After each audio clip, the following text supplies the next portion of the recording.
So, how much did your mother leave you? Larry asked me bluntly right after my mother's funeral. I couldn't believe he said that, without even a word of sympathy for me. He must have thought the inheritance was already in my account, because he saw me with the bank book. But that was just wrong as a human being. It's about $2 million, I said. $2 million. That's it, Larry replied, smirking in a way that made me feel uneasy. Well, even after taxes, there should be hundreds of thousands left.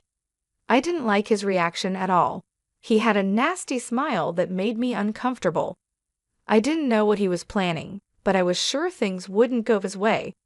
The next day, Larry quickly started his plan, but his shallow thinking was going to cost him everything. He just didn't know it yet.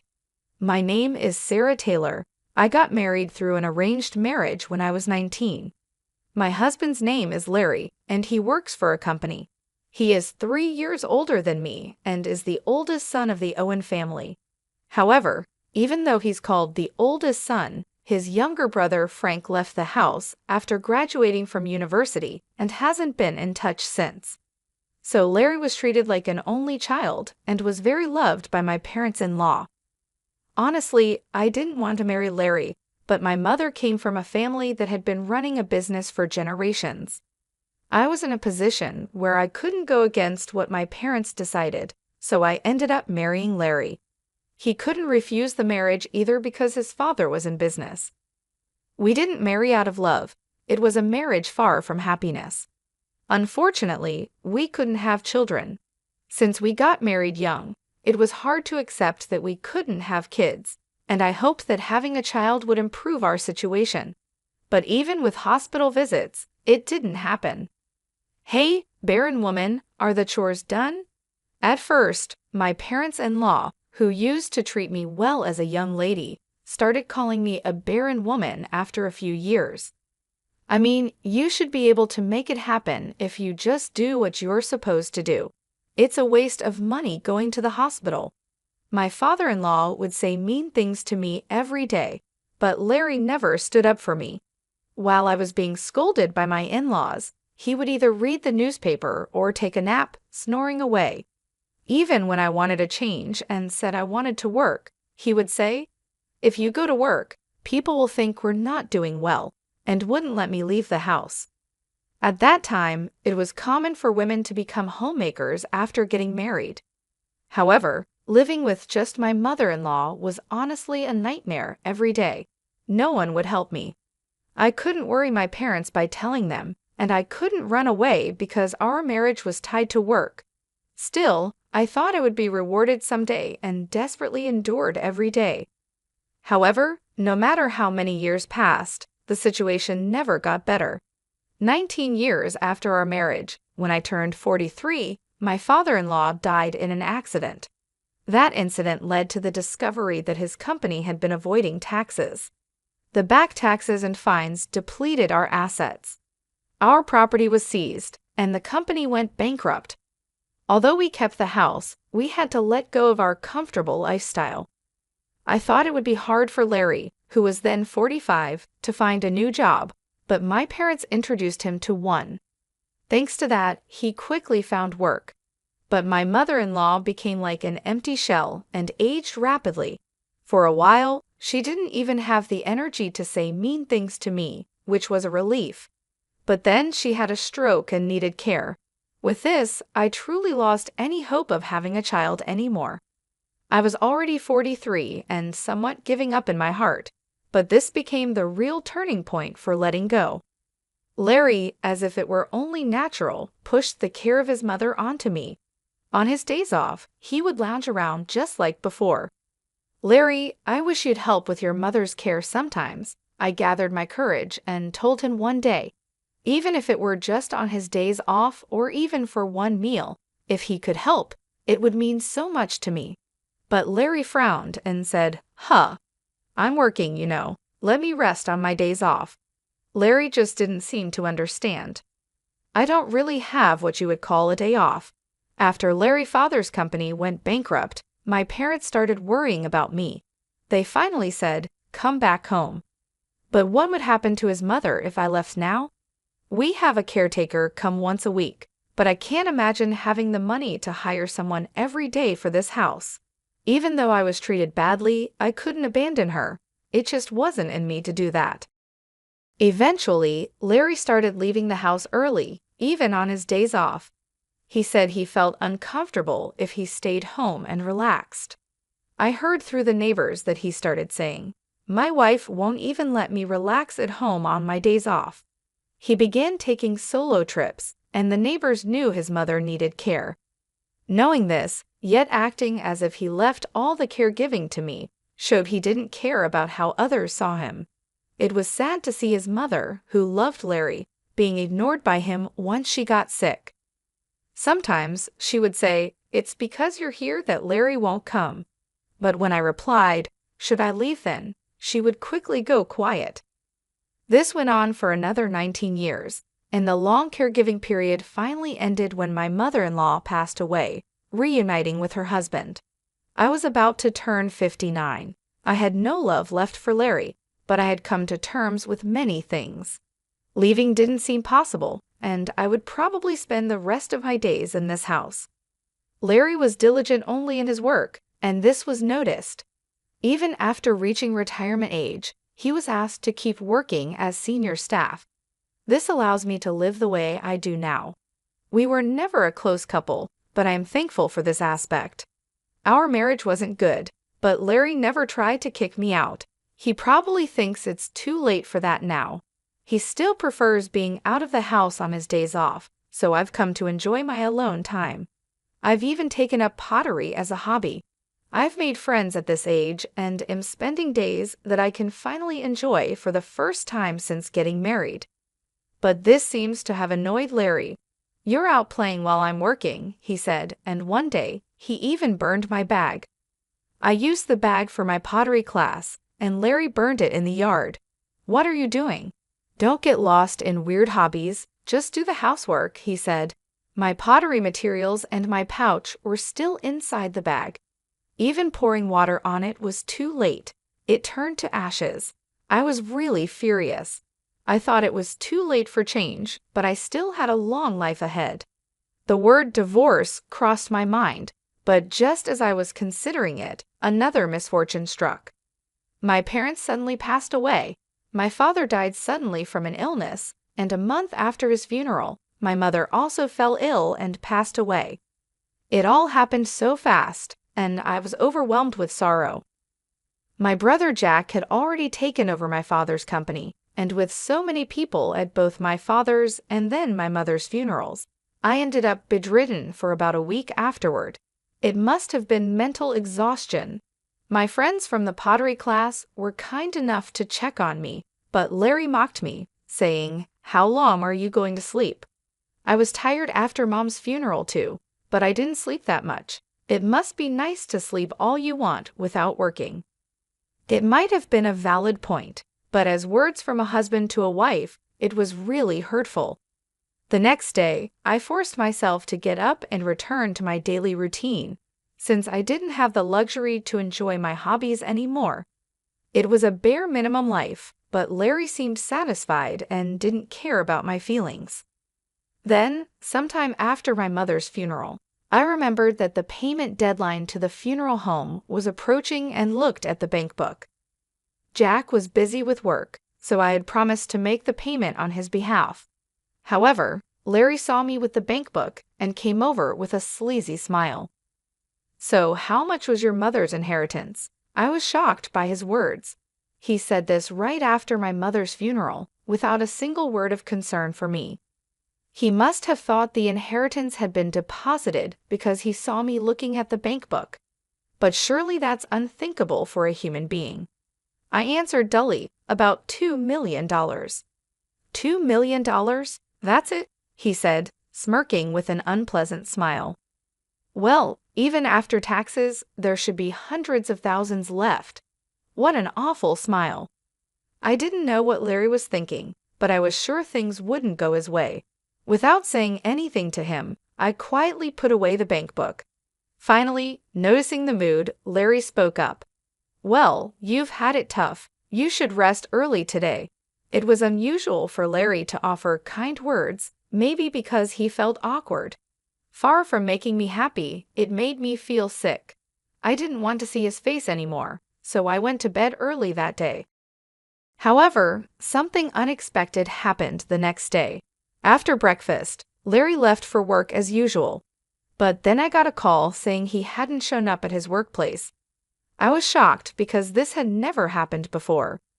Worried that he might have been in an accident, I hurriedly called Larry, but I couldn't get through. As I paced around restlessly, I walked into the living room and understood everything. On the living room table was a piece of paper. It was a divorce form already filled out by Larry. The moment I saw it, I thought, "No way," and checked where I had put the bank book the day before. As I expected, the bank book was gone. Unbelievable, I muttered and sighed. It wasn't an accident or anything. Larry had likely disappeared on his own. I had thought he was up to something in the living room that morning. By taking those items, he must be planning to start a new life without me. Larry hadn't driven me out before because he was waiting for my parents' inheritance. The stolen bank book was proof enough. Even with this realization, I remained calm. There was no need to panic. I slowly filled out the divorce form and took it to the city office. Larry had sown the seeds of his own downfall. I decided he needed to fully understand that it was too late for regrets. I properly contacted Larry's workplace and said, "I can't reach him either, but it doesn't seem like an accident. I'll let you know as soon as I get in touch. Sorry for the inconvenience." The workplace said they would treat it as a paid leave for the day and wished him well, which made me envious of Larry for having such a good workplace. After all, it was a company introduced by my parents. I hoped he would be sincere towards his workplace, but now he was going to be a stranger to me. I managed to submit the divorce form successfully. After going through so much, it's surprising how easily I became free. I wondered if my life could have been different if I had divorced earlier. As I was packing up my things, my phone rang. It was Larry, who hadn't answered my calls before. I knew what he would say, so I ignored it and kept packing. The phone kept ringing again and again. Eventually, even the house phone started ringing. It was probably Larry, and it was so annoying that I reluctantly decided to answer it. "Hello," I said casually. Sure enough, I heard Larry's panicked voice on the other end. "Yes, I called because I was informed you hadn't shown up for work. You should contact your workplace immediately." "That's not the issue right now." Larry interrupted me, shouting, "I can't withdraw the money." Hearing his voice, I couldn't help but burst out laughing. So he finally noticed, huh? I thought he must not have realized because he stole the bank book in a hurry. "My ID? You burned it, remember?" "What? No, don't you remember it was in the bag for my pottery class?" I answered, laughing. Larry sounded flustered. "Then this ID, isn't it expired?" "I wouldn't know. After your mother passed away, I repeatedly asked you to take care of the paperwork. I went to the bank for the procedure, but they said it couldn't be done because I wasn't the heir. So the bank book was left untouched with just a few dollars remaining. Don't mess around. You have to properly organize things for someone who's not here anymore, right? You said you'd take care of it eventually, so keep it in mind. Don't blame me." "Then what am I supposed to do with this bank book?" "What to do or not to do, unless I go to do the paperwork, there's nothing that can be done about it." As I spoke, Larry kept complaining, but I didn't feel like replying and fell silent. Impatiently, Larry seemed to have gone back to the bank teller, explaining the situation. "I accidentally burned the ID. Can't anything be done? Maybe by proxy? Look, I'm on the phone with my wife right now." It seemed he put it on speaker, and I could hear the troubled voice of the teller too. I questioned his words. "Larry, what are you talking about? You know you can't do anything like that as a stranger, right?" "Huh?" "The divorce papers were properly processed just now. Thanks for the preparation. Bye." I said what I wanted to say and hung up the phone. I'm sure the bank teller heard my last words too. By now, Larry must be either pale with shock or red with anger. Just imagining it made me laugh. I knew I had to leave the house before he returned. With that thought, I quickly packed my things and left the house. My destination was my family's old home, which was empty after my parents passed away. I had inherited that home as well. My mother's assets from running her company totaled $15 million.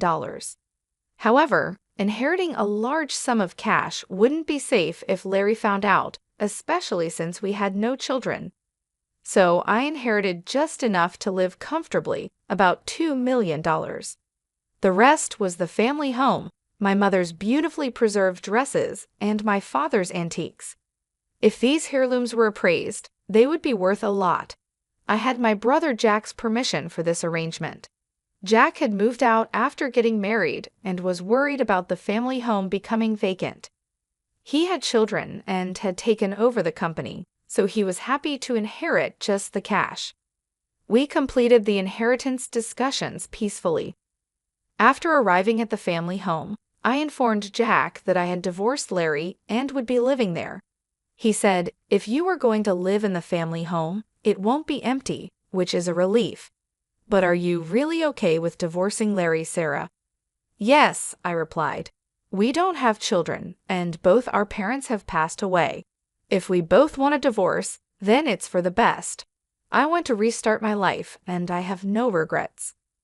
Jack was worried about me being alone, but living as Larry's servant for life would have been worse. Besides, if I could spend the last moments of my life in this house, where I had many memories with my family, even if I was alone, it would be happiness. Larry kept calling me many times after that, but he didn't think I would be at the family home and never came to visit. That day, I spent alone in peace. The house was lonely without a family, but I felt relieved from the bottom of my heart. The next day, I finally gathered the energy to go make a deposit. The bank book was with Larry, and it was a bit troublesome to retrieve it. I decided to go around 5:00 a.m., assuming Larry would be asleep. When I got home and opened the front door, the smell of alcohol hit me. Wow, I couldn't help but grimace at the smell. Entering the living room, I saw beer cans scattered all over. My bank book was torn and left on the table. This is terrible. Tearing up someone's bank book like this, no matter how angry you are, is just wrong. I gathered up the pieces and put them in my bag. I also took a few clothes and went back to my family home. Then I headed to the bank. As I approached the entrance, I heard someone call out, "Sarah." It was Larry. He had been waiting for me. I noticed the bank book was gone, so I figured you'd come here. "Whether I come here or not is none of your business," I said. "Don't say that. We've been together for so long." Even though the divorce was finalized, he still talked like this. I ignored him and entered the bank. Larry kept trying to talk to me, but I firmly ignored him. That's when it happened. "Brother, isn't that Sarah?" Someone called out. "Frank, why are you here?" It was Larry's brother, Frank. Both Larry and I were surprised to see him. We hardly ever saw Frank, usually only at funerals. It had been about 43 years since I married Larry, and this was probably the third time I met Frank. He had wanted to cut ties with the family, but his parents, worried about their company's reputation, begged him to at least show up for important family events. Since we had met at my mother-in-law's funeral a few years ago, he probably recognized us. "Ah, I'm here for the inheritance of Mom's estate. Thought I'd check the balance and then inform you too," Frank said. Larry's eyes lit up. I was surprised too. I thought there was just a few dollars left in the bank account, but according to Frank, there were also investment trusts set up a long time ago and safety deposit boxes rented during their father's lifetime. Frank had heard about it from his mother before she passed away. She had sent him a message saying, "If anything happens, you take care of it." However, due to his busy life, it had taken him this long to act. Frank looked apologetically at me and Larry. There was a letter in the safety deposit box along with some jewelry. Mom said all her estate should go to Sarah. What? I was surprised by Frank's words, but Larry looked even more shocked. Frank pulled out a letter from the documents he had with him. I recognized the stationery because I had bought it for my mother-in-law. The letter clearly stated that all the jewelry in the safety deposit box and other assets should go to me, her daughter-in-law Sarah. I could picture my mother-in-law writing it carefully. I remembered asking her if she needed the letter, but she had coldly replied, "It has nothing to do with you." Maybe she meant to write this letter at that time. I covered my mouth in surprise. "Sarah, you've been taking care of everything on your own, right?" Frank said. Despite the mean things my mother-in-law had said, she was sorry and wanted me to handle the estate. She knew that if she told Larry, he'd probably try to keep it quiet. Next to me, Larry's face turned red, and he started trembling. "Well, I never intended to inherit anything, but as the legal heir, I thought I had to handle it. It's just a matter of changing the name to Sarah, so that shouldn't be a problem for you, right, Larry?" Frank said this casually, not knowing about our divorce. Later, I was called to the bank counter. Larry, without any purpose, just sat in the lobby, lacking the energy to follow. That day, I completed the reissuance of the bank book and the transfer for the funeral home. "I'll be going ahead, Sarah. I'll contact you again," Frank said, leaving Larry and me behind in the bank. I safely returned home. Frank contacted me again later, explaining that Larry had protested, saying, "Such a letter is invalid." But Frank convinced him, saying, "Respect Mom's wishes." However, unable to satisfy Larry, Frank visited a lawyer for free advice. Although the letter couldn't be recognized as an official will, the lawyer suggested that settling by discussion would be more cost-effective than hiring a lawyer. Larry agreed to the inheritance of the house. The investment trusts weren't worth much, and Larry reluctantly gave up on those and the jewelry. Thus, I formally received my mother-in-law's estate. If Sarah gets Mom's estate, I should get it from my mother-in-law, right? Larry argued with the lawyer, but that was a different matter. It was embarrassing. Even the lawyer scolded him. Larry couldn't accept it and finally tracked me down at the family home, showing up at my doorstep. I was wrong. "Let's start over," he begged, realizing he couldn't get anything. He knelt at the doorstep, pleading for reconciliation. Start over? There was never any love between us to begin with. What's there to start over? For the first time, I felt free to speak my mind. I shared my long-held feelings with Larry. He fell silent, seemingly regretting his actions for the first time, and I couldn't help but smile. "At least you still have the house, right? Have you contacted your workplace? If you're so desperate for money, you better work hard and not lose your job." After saying that, I closed the door. It was finally over. The bank book held assets left by our mothers, and with this, I could surely live comfortably from now on. Larry, however, continued to be absent from work without informing his workplace, which led to his dismissal. I had warned him. Without even his passion for work, what was left for him? Maybe his hard work wasn't out of responsibility, but to maintain his dignity. Now, without anyone to show his dignity to and missing the easy money he thought he'd get, it wouldn't be surprising if he felt he had lost his purpose in life. Even though I was concerned for someone I had spent years with, that was it. I had no intention of helping him. "I truly apologize for the trouble caused to you, Sarah. It's really regrettable," Frank said. He was the only one who apologized and told me I no longer needed to deal with Larry. Realizing the family's issues early on, Frank had left home young and was probably living happily now without involving himself in that home. Larry had become a recluse, but at his age, he could probably live on his pension. Wanting to start over showed he had some courage at least, but he should try starting over on his own. I began attending pottery classes again, and my friends were delighted with my return. I hadn't realized how enjoyable it could be to spend time just for myself. At the pottery class, I even met someone wonderful. Though I had sworn off marriage, being with someone who loves me might also be a form of happiness. Rather than being alone forever, it might be better to embrace new beginnings. It might feel too late, but just like with the divorce, it's never too late as long as you're alive. Anyone can find happiness, no matter their age. I believe that.